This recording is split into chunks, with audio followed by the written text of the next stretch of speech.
AP liquor scam కేసులో ఒకే రోజు కీలక పరిణామాలు చోటు చేసుకున్నాయి. కీలక అరెస్టులు జరిగాయి. దానికి సంబంధించిన బ్రేకింగ్ అందుతోంది మనకి.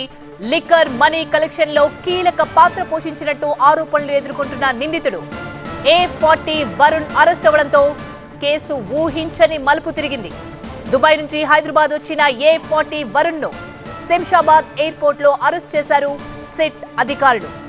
వరుణ్ ఇచ్చిన సమాచారంతోనే హైదరాబాద్ ఫామ్ హౌస్ లో సోదాలు చేసి పెద్ద ఎత్తున నగదు స్వాధీనం చేసుకున్నారు.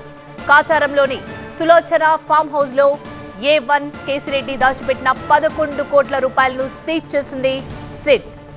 12 బాక్సుల్లో డబ్బు దొరకడంతో మెషిన్లతో నగదును లెక్క పెట్టారు సిట్ అధికారులు. ఈ నగదును 2024 జూన్లో A40 Varun and A12 Chanakya కలిసి ఫామ్ హౌస్ కు తరలించినట్టు తెలిపింది SIT. A1 Kesireddy Rajasekhar Reddy money collection లో వరుణ్దే కీలక పాత్ర అంటోంది సిట్. ప్రొఫెసర్ తగల బాలరెడ్డి పేరు మీద ఈ ఫామ్ హౌస్ ఉన్నట్టు గుర్తించారు సిట్ అధికారులు. దాంతో సులోచన ఫామ్ హౌస్ నిర్వాహకులతో రాజ్ కేసిరెడ్డికి ఉన్న సంబంధాలేంటి, ఇంకా ఎక్కడెక్కడ డబ్బు దాచారు అనే దానిపై సిట్ విచారణ జరుపుతోంది.